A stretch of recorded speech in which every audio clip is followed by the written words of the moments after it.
mantabe tinebena nglodone dumawahing tawang-tawang. Nuwun sewu Penemban. Wah inggih sampun sungkawa kados mekaten to. Wong astunipun kula menika ugi ngertos menapa ingkang kapenggalih paduka Sang Penemban. Namung nyatanipun menika tumrapipun ngrayi menika mujudaken satunggiling kanugrahaning Gusti. Sabab kula kemutan dawuhipun Penemban bilih bejo cilaka bungah susah.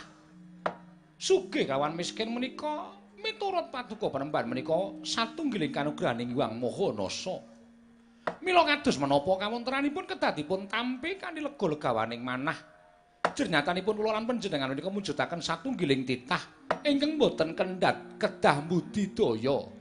Lah ya kuwi nyi. Wis ora kurang-kurang nggonku budidaya piye to carane? Pertapan pandan surat utawa pandan sirat kene aku kuwi dhewe momongan. Saora-orane ingkang bisa nyambung marang sejarahku.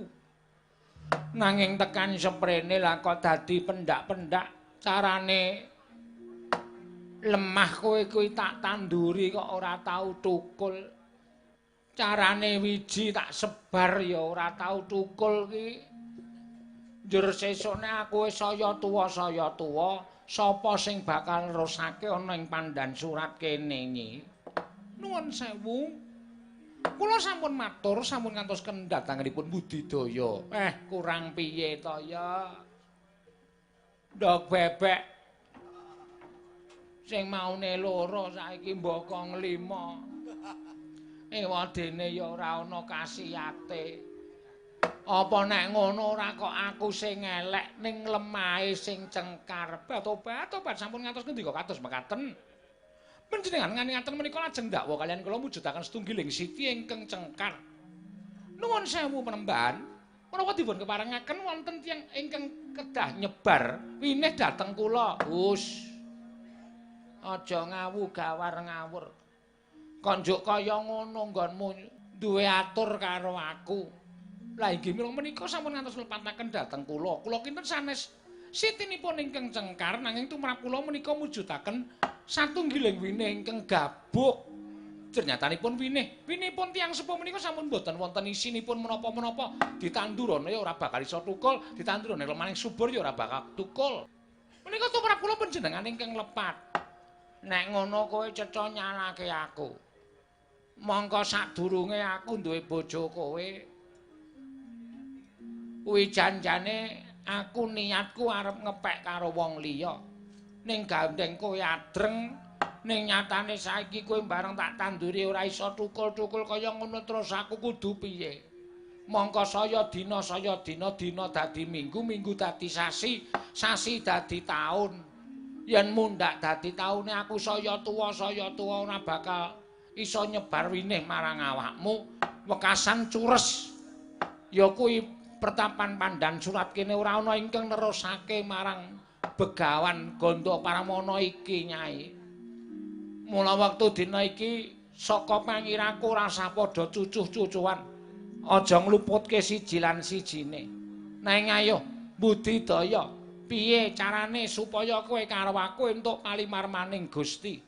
Upama ora entuk sarta ora dikeparengake kowe kuwi mbobot winihku ya saora-orane duwe anak pupon tegese mengku marang sewijining bocah dipek anak supaya isih ana ingkang nyambung marang sejarahku sesuk Nyai. Kuwi karepku kaya ngono kuwi.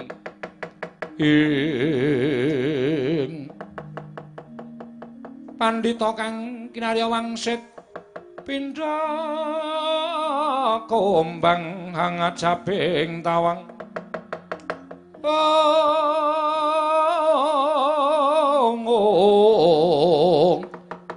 Susuh angin ngendi nggone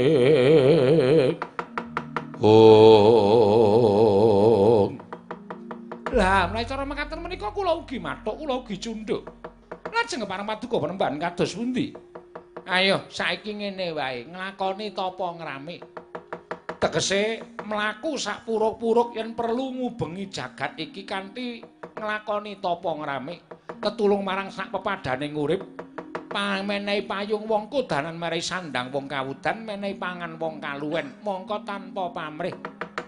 Kanthi cara ingkang mengkono mau tak kira Gusti bakal ngijabahi apa kang dadi penjaluke awake dhewe. Yen ora dikeparengake duwe anak saka kowe ya saora-orane kowe karo aku kudu iso mupu anak tegese golek anak supaya aja nyambung marang sejarahku Nyai. Tobat.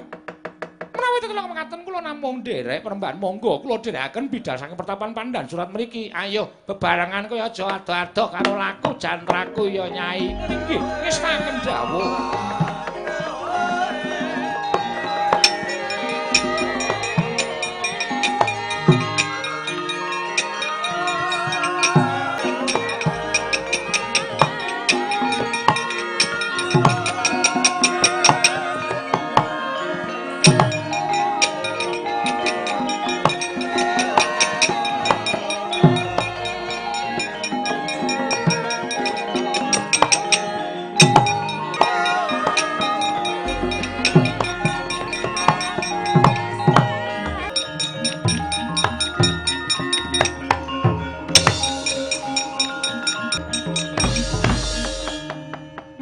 Subang mangaruna kadinetrane nganggo rapo sabdaning kukiloring kanigara sageter kene dunganing kunglir wuwu sing pini panca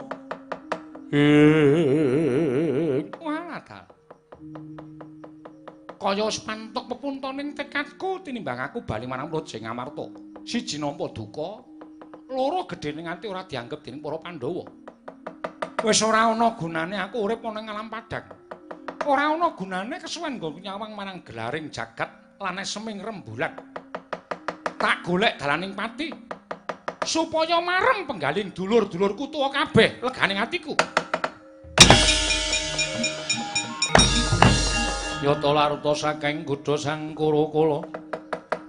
Yen namotosa Sang Sri kocap nalika semanten wis pantuk kepuntoning tekad Sang Sediwarsa pados margining pejah parandene pareng dewa dereng keparengake Pandhawa gotang sawiji ingkang tumiyup saking Dirgandara nenggih pandhita ing Pandan Surat Sang Begawan Ganda Pranowo sumulur saking Dirgandara lan ingkang garwa mrebet yungganing Sang Sedewa kagiat kadra wekasan.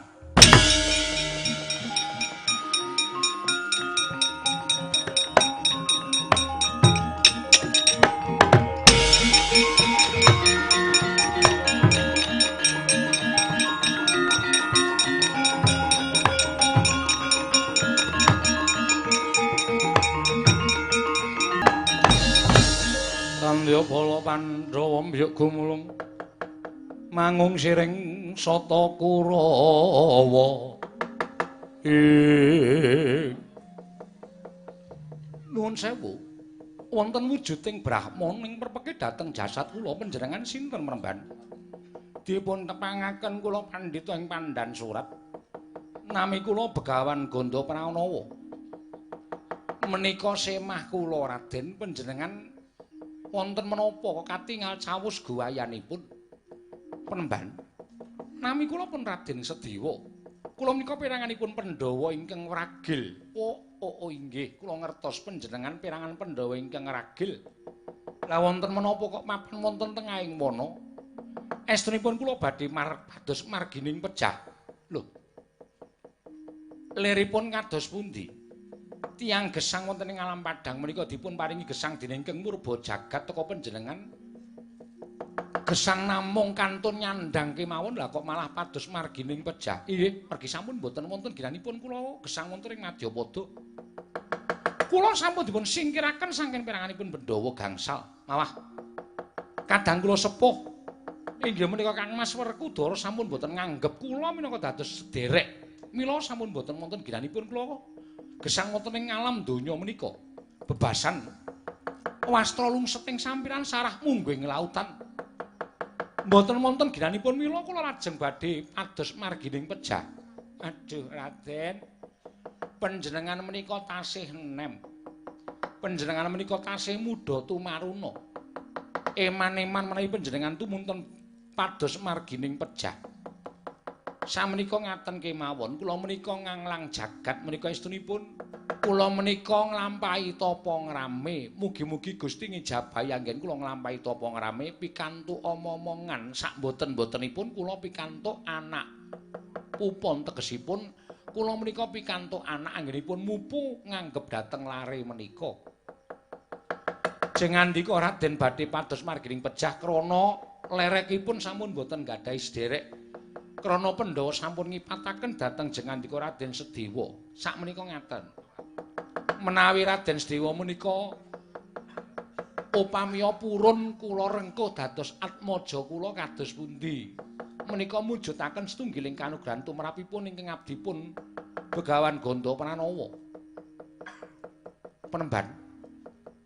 Kula menika satriya. Kejawi kula menika dipun singkiraken dening para Pandhawa, estunipun wonten gegayuhan kula ingkang dipun pambengi dening kadang kula ing Jodipati. Kula menika bingung. Gegayuhan ora klakon mongko wis disebratke saka para Pandhawa lajeng kula kedah kados pundi? Mangke rumiyin. Gegayuhanipun Raden Sedewa menika menapa? Kula kepengin anjaken dhateng kamukten negaring Mandaraka.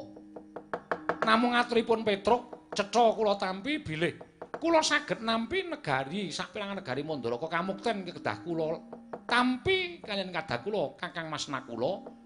Waton tebratipun sekseni inggih menika Rama Prabu Pandhu lan Ibu Madrim. Mongko tiyang sepuh kula sampun boten wonten. Lajeng kados pundi anggen kula saged nuruti menawa dados panyuwunipun Kanjeng Wahing Mandaraka. Raden, panjenengan paring dawuh kemawon kaliyan ingkang Wahing Mandaraka sagah. Lho, sagah kados pundi? Sagah mawi seksi Prabu Pandhu lan Dewi Madrim.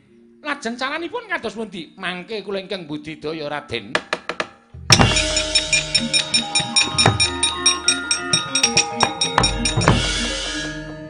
Penemban. Bareng aku nganggo tata krama ingkang sekawit aku kuwi ngajeni yen to sampeyan kuwi wujuding Brahmana. Nanging bareng tekan punta ning rembug sampeyan paring pangandikan saguwana Raden Sedewa. Mengko yen iso aku ingkang bakal budidaya srana mau bakal kasembadan. Kosek. Lah kok dadi kowe arep mbebeda sarta kowe arep ngrusak kamardikaning wong tuaku ing semapan ing kasuwargan. Tegese kowe bakal ngogreh semarene wong tuaku ya ngono apa piye, Mbak?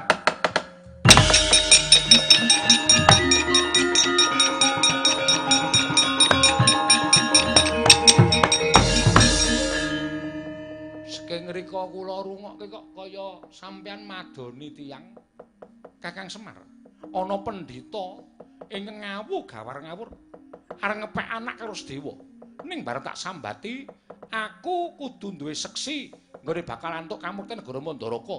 Ya kuwi Kanjeng Rama Sawarga Prabu Pandhu lan Kanjeng Ibu Sawarga Dewi Madrim.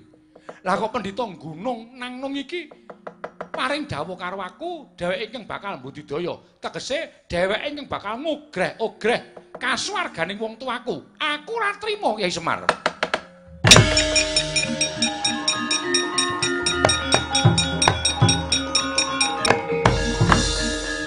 Mang Purun. Gelem piye? Mang Purun. Tegese piye? Sampeyan teng Mandaraka. Penemban iki kali ingkang garwa ben ngetutke. Lah mengko yen aku didangu seksi kundi, mongko ora ana Kanjeng Rama Prabu Pandhu lan Kanjeng Ibu Dewi Madrim. Pancen mboten wonten. Sedaya pun seda. Ning sampeyan percaya kalih kula mboten? Iya. Nggih pripun? Aku percaya karo Kyai Semar. Nek percaya Mang Budal. Pendhita niki ben ngetutke. Lah engko yen didangu, sek. Domongi kok ngayal. Ora usah sampean bingung didangu. Pun mang manut kula nek mboten manut niki mengke kalau dangan niki semingkir sampean gelo. Ngono Kyai. Nggih.